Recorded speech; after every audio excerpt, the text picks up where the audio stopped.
మరో బ్రేకింగ్ చూస్తున్నాం. హోటల్ మూసేయండి అన్నందుకు కత్తితో పొడిచిన ఘటన ఏలూరు జిల్లాలో జరిగింది. ఎస్సీ వర్గీకరణ వ్యతిరేకిస్తూ దళిత సంఘాలు భారత్ బంద్కు పిలుపునిచ్చాయి. ఈ క్రమంలో దళిత సంఘాల నాయకులు ఏలూరు జిల్లాలో బంద్ చేపట్టారు.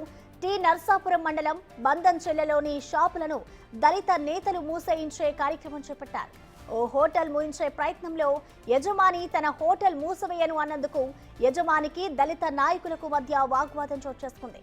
కోపంతో హోటల్ యజమాని దళిత యువకుడిని కత్తితో పొడిచాడు. ఘటనలో తీవ్ర గాయాలైన యువకుడిని ఆసుపత్రికి తరలించారు.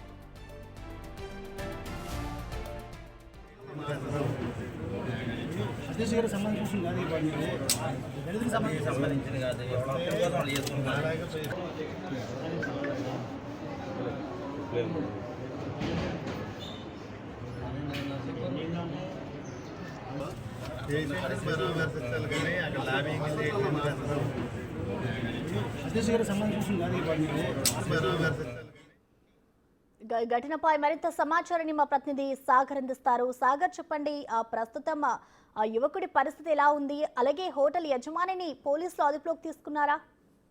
కృష్ణ, ఏలూరు జిల్లా టి నర్సాపురం మండలంలో భారత్ బంద్ లో భాగంగా అపశృతి చోటు చేసుకుందనే చెప్పుకోవచ్చు. దళిత సంఘ నేతలందరూ కూడా భారత్ బంద్ లో భాగంగా దుకాణాలు మూయించే పనిలో ఉన్నారు. ఇందులో భాగంగానే ఈ బందంచెర్ల గ్రామంలో ఒక హోటల్ ముయ్యమని యజమానికి వారు చెప్పడం జరిగింది. దాంతో పాటుగా కొంత నినాదాలు చేయడంతో హోటల్ యజమాని తన దుకాణాన్ని కట్టివేయడానికి నిరాకరించడంతో పాటుగా ఒక్కసారిగా ఎవరైతే ఈ దళిత నేతలు ఉన్నారో వారి మీద దాడికి పాల్పడ్డారు. ఇందులో ఇద్దరు యువకులు గాయపడ్డారు. మారుమూడి పవన్, మారుమూడి సంక్షోను, వీరిద్దరికి కూడా గాయాలయ్యాయి. వెంటనే వీరిద్దరిని చింతలపూడి ప్రభుత్వ ఆసుపత్రికి తరలించారు. మరోపక్క దాడి చేసినటువంటి హోటల్ యజమాని వెంటనే అరెస్ట్ చేయాలంటూ కూడా మాల మహానాడు నేతలందరూ కూడా చింతలపూడి ఆసుపత్రి వద్ద నిరసన కార్యక్రమం నిర్వహించారు. అయితే పోలీసులు ప్రస్తుతానికి ఇటు వీరి దగ్గర ఇన్ఫర్మేషన్ అయితే తీసుకుంటున్నారు. దాడి చేసింది ఎవరు, దాడికి గల కారణాల మీద అయితే పూర్తిస్థాయిలో విచారణ చేస్తున్నామని చెప్తున్నారు. అట్లాగే హోటల్ యజమానిపై కూడా కేసు నమోదు చేసే దిశగా పోలీసులు విచారణ